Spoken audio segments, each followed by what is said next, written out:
Welcome friends. Today we are going to learn the poem from 9th standard. That one is Hope is the Thing with Feather. This poem is written by Emily Dickinson. Emily Dickinson is an American poetess. She was a very famous poet. She wrote a number of poems.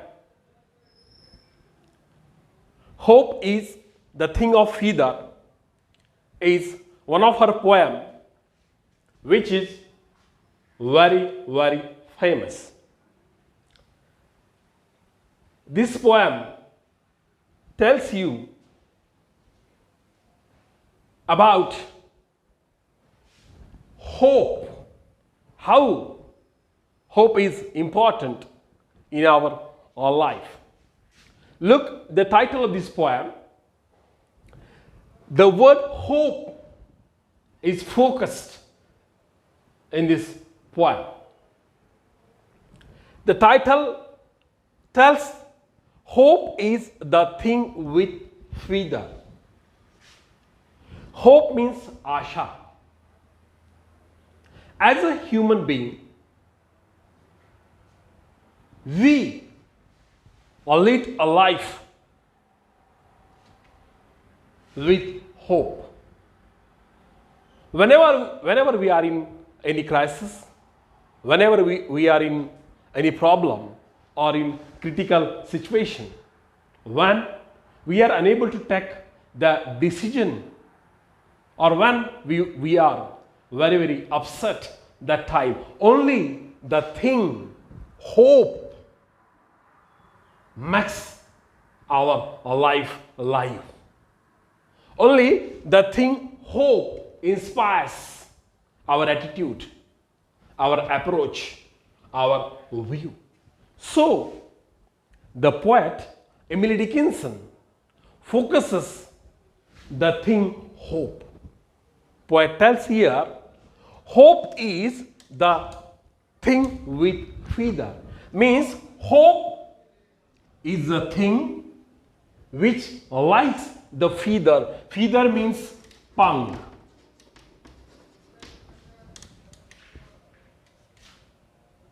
Feather. The birds have the feathers. And the bird flies with the help of feather.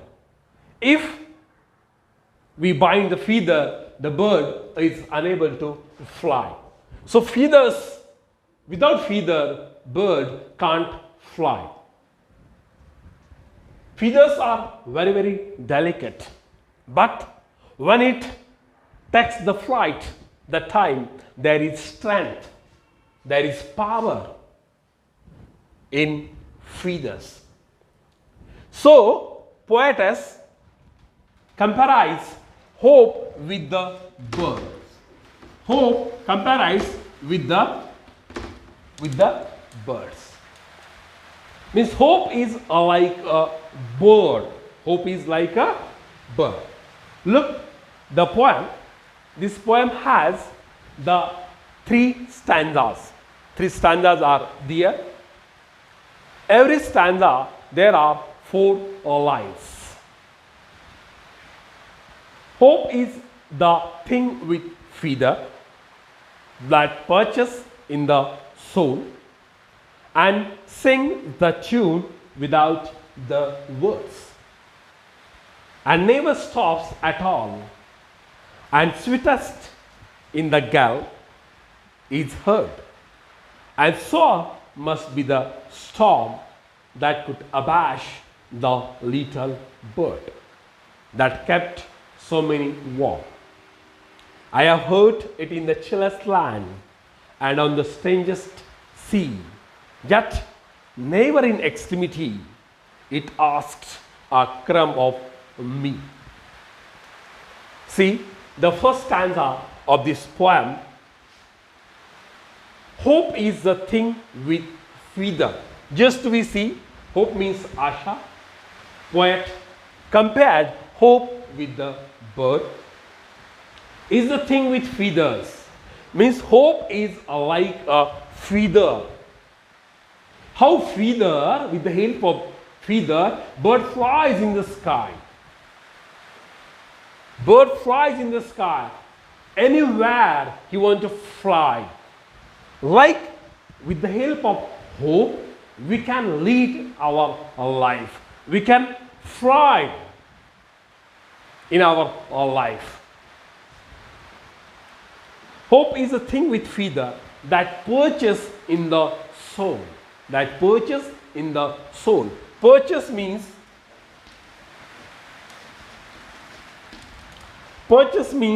alight. Alights or to settle down.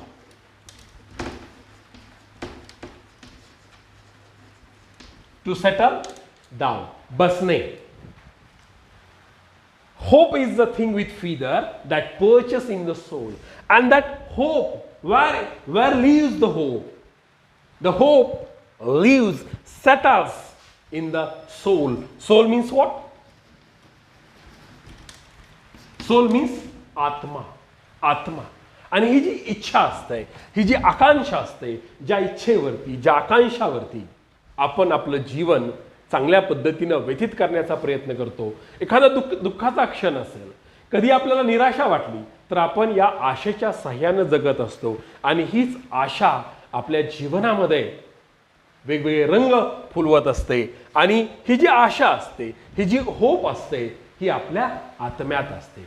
ज्या आशेच्या साह्याने आपण आपलं career उभा करू शकतो, ज्या आशेच्या साह्याने आपण आपलं यशस्वी मार्गक्रमण करू शकतो. And sing the tune without the word. And we sings the tune without the word. Hope is a thing like bird. When bird flies in the sky, that time it sings. It sings without the word. Means whenever bird sings, ज्यावेळेस पक्षी गातो, त्यावेळेस त्या गाण्याला कुठले शब्द नसतात, परंतु ते गाणं, ते गीत, तो ट्यून आपल्याला सुखकारक असतो. तो आपल्याला नवचेतना देतो, आपल्याला तो इन्स्पायर करतो. So birds, when bird sings a song which has no words, which has no meaning, but that song, that tune makes our life bright, makes our senses alert, makes our mind fresh. आपलं मन, आपल्या भावना उत्तेजित करण्याचं काम या पक्षाचं गीत, ज्या गीताला, ज्या गाण्याला कुठले शब्द नसतात, ते गीत, ते गाणं, ते संगीत आपल्या जीवनाला अर्थ देतं किंवा आपल्या भावनेला, आपल्या मनाला चेतना देण्याचं काम करतं. And never stops at all. And this bird, when bird sings or when bird flies, that time he never takes the rest. He flies and flies like hope. Hope is a thing which is endless. आशा ही एकमेव गोष्ट आहे जी अखंड आहे, जी अभंग आहे, जी अनंत आहे. कारण आशा ही कधीही मरत नाही, आशेला अंत नाही.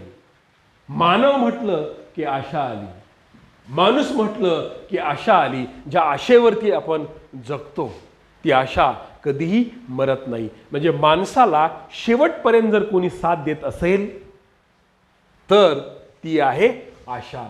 ज्या आशेवरती आपण जगतो, एखादा आपल्याला दुःखद प्रसंग झाला किंवा आपल्या आयुष्यामध्ये काही वाईट घटना झाली किंवा आपल्याला एखाद्या कार्यामध्ये आपण असफल झालो, आपण ते एखादं काम खूप नेटाने करतोय, आपण पूर्ण त्या कामामध्ये झोकून दिलाय, परंतु दुर्दैवानं त्या कामामध्ये जर आपल्याला अपयश आलं तर आपल्याला जिवंत ठेवण्याचं काम, आपल्याला आपल्यामध्ये चेतना निर्माण करण्याचं काम, आपल्याला इन्स्पायर करण्याचं काम फक्त ती आशा करते आणि हे सगळं जग जे आहे मित्रांनो, ते सगळं जग आशेवरती चालत आहे.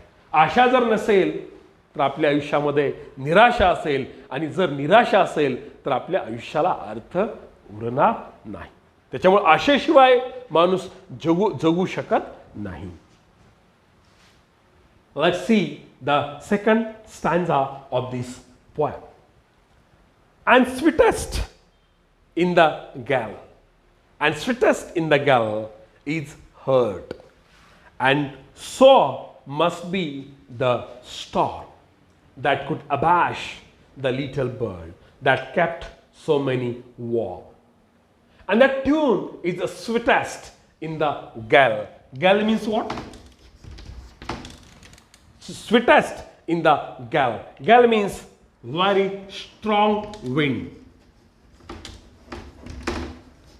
जोराचा वारा, सुसाट वारा, याला आपण वादळ म्हणतो. भयानक वादळ, सुसाट वारा. And sweetest in the gall is her. And that song, the bird, when the bird sings a song which has no word, bird also sings when there is critical condition, when there is strong wind. He can't take rest. He can't say that there is a strong wind, how can I sing? How can I create a tune? मी कसं गाऊ?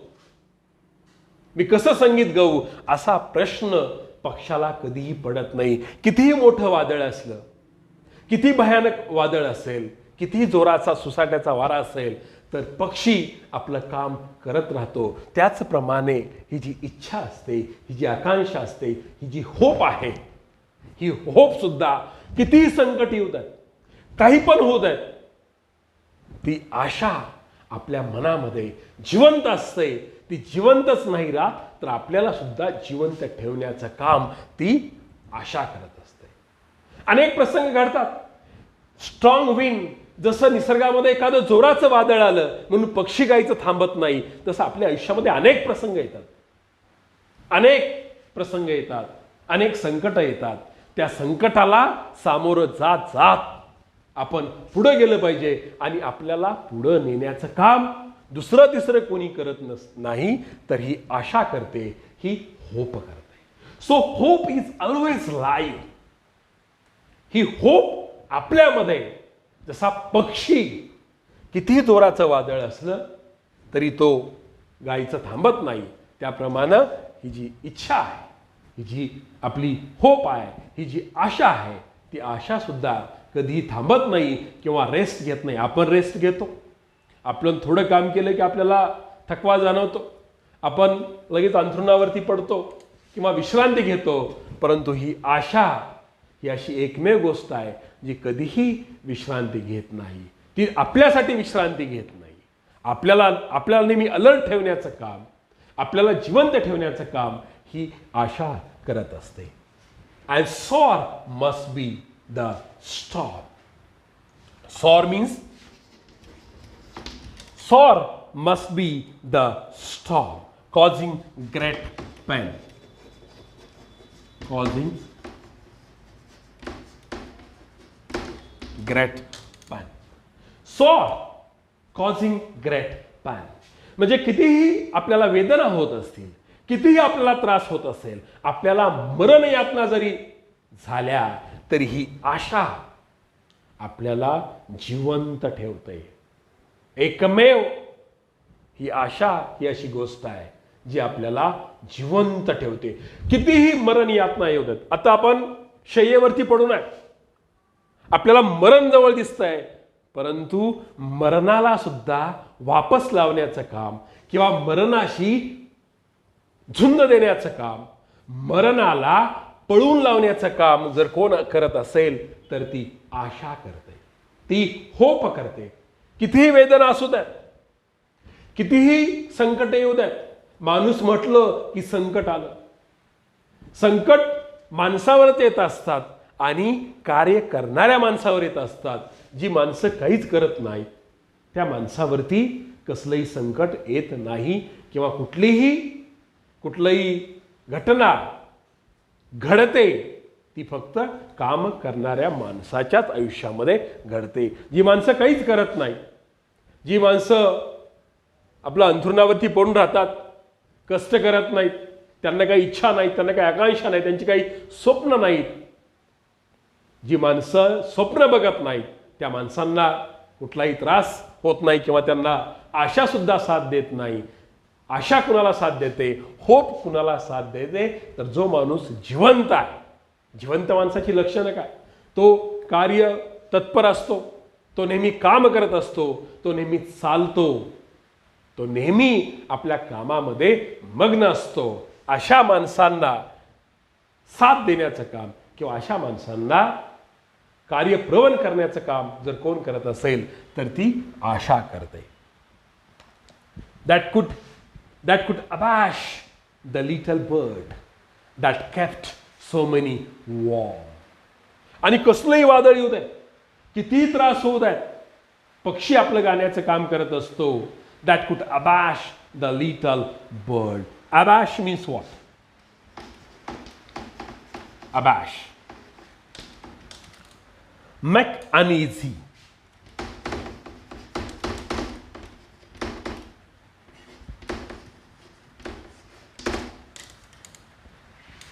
अस्वस्थ वाटणं. That could abash the little bird. आणि हे storm, ह्या great pan जे गेलाय किंवा जे सोर आहे, हे सोर त्या छोट्या पक्षाला सुद्धा अनइझी करत नाही किंवा तो छोटा पक्षी अशा वातावरणामध्ये सुद्धा आपलं गीत गाण्याचं काम करतो, आपलं काम थांबवत नाही. त्याच पद्धतीनं आपण सुद्धा ॲज अ ह्युमन बिईंग म्हणून आपण नेहमी काम करत असलं पाहिजे. आपल्याला जर यशस्वी व्हायचं असेल, आपल्याला आपल्या जीवनाला जर काही अर्थ निर्माण करून द्यायचा असेल, आपल्याला आपलं life, if you want to make your life meaningful, then you have to work and work. You haven't take the pause while you are working. So, like a bird, like a little bird, you have to behave. त्या छोट्या पक्षासारखं आपण आपलं वर्तन ठेवलं पाहिजे. तो छोटा पक्षी आहे, आपण त्याच्यापेक्षा कितीतरी मोठे आहेत. आपली कितीतरी ताकद आहे त्या छोट्या पक्षापेक्षा. ती ताकद, त्या ताकदीचा वापर आपलं आयुष्य चांगलं बनवण्यासाठी आपण केलं पाहिजे, आपलं करिअर बनवण्यासाठी आपण केलं पाहिजे. Look the last line of second stanza. That kept so many warm. आणि इतक्या कठीण प्रसंगात सुद्धा, इतक्या भयानक वादळामध्ये हा जो छोटा पक्षी आहे, तो छोटा पक्षी उब घेत असतो, म्हणजे तो आनंदी राहतो, तो चांगला राहतो, हेल्दी, आरोग्यदायी राहतो. तसंच आपण सुद्धा कसल्याही प्रसंगामध्ये, कितीही वाईट प्रसंग आला, कुठलंही आपल्यावर संकट आलं तर आपण व्यवस्थित राहायला पाहिजे किंवा आपण निरोगी राहायला पाहिजे. Let's see the last stanza, third stanza. I have heard it in the chillest land. I have heard it in the chillest land. Look, I have this. Who is this I? I is referred here to the poetess. Poetess. हे जे I आहे, हे I कुणाला refer केलेलं आहे? हे कवयित्रीला refer केलेलं आहे. एमिली डिकन्सन म्हणते, I have heard it in the chillest land. आणि हे जे गाणं आहे, हे जे गीत आहे, जो पक्षी गातोय, हे गीत मी कुठं ऐकलंय? It in the chillest land. Chillest means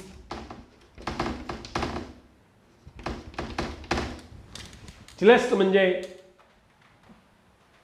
coldest, अति थंड. परंतु या ठिकाणी आपल्याला वेगळ्या अर्थाने हा शब्द घ्यावा लागेल. चिलेस्ट means critical situation. Critical situation. Look, hope is compared to the bird. Hope is compared to the bird. What the poet say? I have heard it in the chillest land. I have heard it. It is referred to hope. हे जे it हा शब्द refer केलेला आहे तो होपला refer केलेला आहे. मी किती माझ्यासमोर कितीतरी कठीण प्रसंग आला. मला वाटलं की माझं आता आयुष्य संपवावं, मी आता संपून जावं, आता पुढे मला काही दिसत नव्हतं. अशाही प्रसंगामध्ये मला जिवंत ठेवण्याचं काम कुणी केलंय? या होपनं केलं. आणि म्हणून कवयित्री म्हणते I have heard it in the chillest land. I have heard, मी ते ऐकलंय, मी ते अनुभवलंय, मी ते अनुभवलंय, मी ते ऐकलंय, मी ते सोसलंय, मी त्याचा आनंद पण घेतलाय. कशाचा? त्या आशेचा, त्या होपचा, की ज्या आशेनं मला त्या निराशेतनं बाहेर काढलं, ज्या आशेनं मला संकटातनं बाहेर काढून मला यशस्वी केलं. I have heard it in the chillest land and on the strangest sea. Strangest sea, strangest sea means अनोळखी जग, अनोळखी वातावरणामध्ये सुद्धा, अनोळखी प्रसंगामध्ये सुद्धा या आशेनं मला जिवंत ठेवलं. And on the strongest sea yet never in extremity. Extremity means भयंकर, तीव्र, कितीही तीव्र वेदना असू देत, कितीही वेदनादायी प्रसंग असू देत, कितीही तीव्र आपल्या आयुष्यामध्ये घटना घडू देत, त्यावेळेस मला जिवंत ठेवण्याचं काम किंवा मला साथ देण्याचं काम कोणी केलं? तर या होपनं केलं, या आशेनं केलं. मी आशेशिवाय कधी राहू शकले नाही. माझा तो स्वतःचा अनुभव आहे. माझ्या आयुष्यामध्ये अनेक दुःखद घटना घडल्या.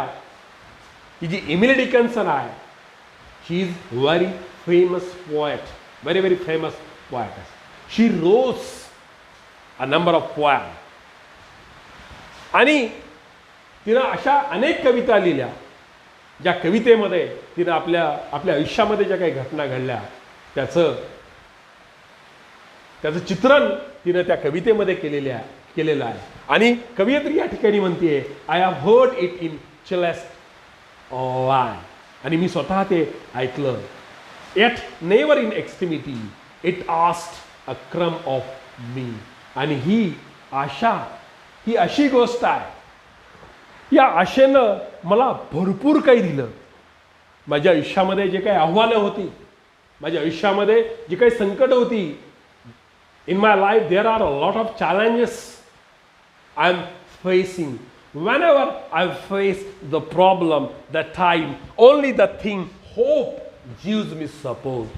Only the thing hope helps me in my difficult situation. And it asked a crumb of me, and this is the thing which never asked me in a return. आणि मला या होपनं भरपूर काय दिलं. माझ्या आयुष्याला अर्थ दिला, माझ्या आयुष्यामध्ये अनेक रंग भरले, माझं आयुष्य आनंददायी केलं, यशस्वी केलं. परंतु या होपनं त्याच्या बदल्यामध्ये मला काहीही मागितलं नाही. या होपनं माझं आयुष्य चांगलं बनवलं. परंतु होप ही एकमेव गोष्ट आहे ज्या आशेनं त्यानं मला जे काही दिलं त्याच्या बदल्यात माझ्याकडनं मात्र कुठलीही अपेक्षा केली नाही. Look, this poem tells you how the hope helps in our life, how the hope makes our life meaningful, how the hope helps to make our life colorful, how make our career successful. The hope is very important thing in our life. Okay, thank you.